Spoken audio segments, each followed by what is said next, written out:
industry level. 1, 2, 3, 4, 5, 6, 7, 8, 9, 0, 0, 9, 8, 7, 6, 5, 4, 3, 2, 1. Hello, hello, hello, hello, hello. পিসি ভাইপোকে যেই দিন গ্রেপ্তার করবে সেই দিন আমি সেই দিন শান্তি হব। পিসি ভাইপোকে গ্রেপ্তার করাটা ব্রিগেডে যে আজকে এই যৌবনের ডাক দিয়েছে, তাই ইনসাফ করার জন্য এখানে আসা হয়েছে। সাইকেল চালিয়ে এসছি, তাও নেয়ার অ্যামাউন্ট 80 কিলোমিটার তো হবে কম করে। আমি এসেছি আনিস খুনের ইনসাফের জন্য।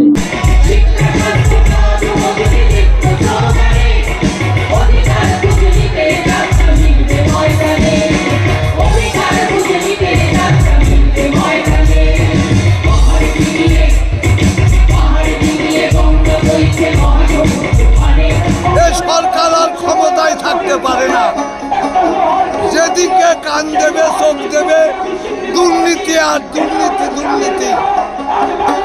এই সরকার আজ অব্দি দেশে একটা কিচ্ছু করেনি। হ্যাঁ করেছে, বন্দুক আর বোমাবাজির আড্ডা করে দিয়েছে। শান্তিনিকেতনে ডাকা, শান্তিকুঞ্জে বাটপার। এই বিপুল ইনসাফ যাত্রা তারুণ্যের ডাকে, যৌবনের ডাকে, সেই ইনসাফ যাত্রাকে কুর্নিশ চালিয়ে গত 2 মাস ধরে প্রত্যেক দিন এসএফআই কর্মীরা গোটা রাজ্য জুড়ে কাঁধে কাঁধ মিলিয়ে ইনসাফ যাত্রীদের সাথে রুজি রুটির কথাকে রুটি কাপড়া মাকান কা মুক্তা, অন্ন বস্ত্র বাসস্থান শিক্ষা স্বাস্থ্য কর্মসংস্থানের কথাকে রাজনীতির, বাংলার রাজনীতির মূল স্রোতে ফিরিয়ে আনার চেষ্টা করেছে। বামফ্রন্টের সময় এই রাজ্যের যৌবন একটা কাজের স্বপ্ন দেখেছিল।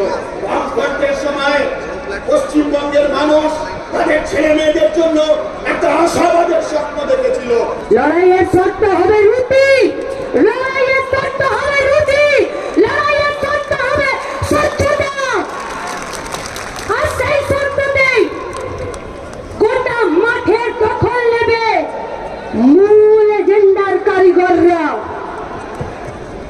তাই নকল যুদ্ধ ছাড়ো, আসল কথা বলো। अरे धर्म किसके पास सीखने जाएंगे? दिल्ली के पास तो धर्म है चूहे का कत्ल करना। धर्म सभी से सीखा नहीं जाता। धर्म हलो মানুষের ধর্ম। আচ্ছা, এত লোক তো হলো, ভোটটা কোথায়? ভোট কোথায় জানেন না? পঞ্চায়েতের নির্বাচনে এই বাংলার মানুষ প্রথমে বলেছিল পুলিশকে চোর ধরো, জেল ধরো। পুলিশ চোর ধরলো না, চোরকে পাহারা দিল। আমরা বললাম গ্রাম জাগাও, চোর তাড়াও। গ্রাম জাগলো। বললো আপনি বাঁশের কথা বলছেন কেন, কাটারির কথা বলছেন কেন? আইসিডিএস এর খাদ্য যারা চুরি করছে, রাজ্যের মানুষ তাদের শাস্তি চাইছে। আর এই যৌবনকে রেখে তারা মনে করেছে হ্যাঁ বাবা তোমরাই পারবে, শুধু তোমরা এক কাটতে হও। যারা মনে করেছিল নবান্নের অন্যায় অত্যাচারের বিরুদ্ধে 56 হবে, কেউ কেউ এখন বলছে 56 হবে না, তো 356 লাগবে। বুদ্ধদেব ভট্টাচার্য সংগঠনের প্রতিষ্ঠাতা সম্পাদক, আমরা তার বাড়ি কাল গিয়েছিলাম এবং তার কাছ থেকে লড়াইয়ের উষ্ণতা নিয়েই ফিরেছি। এবং যে বার্তাটা উনি ওনার স্ত্রী এবং ওনার মেয়ের মাধ্যমে আমাদের কাছে পাঠিয়েছেন, এটাই লড়াইয়ের ডাক, এটাই লড়াইয়ের কথা এবং এটাই ডিওয়াইএফআইকে সংজ্ঞায়িত করেছেন। যেখানে ডাক পড়ে জীবন মরণ ঝড়ে আমরা প্রস্তুত।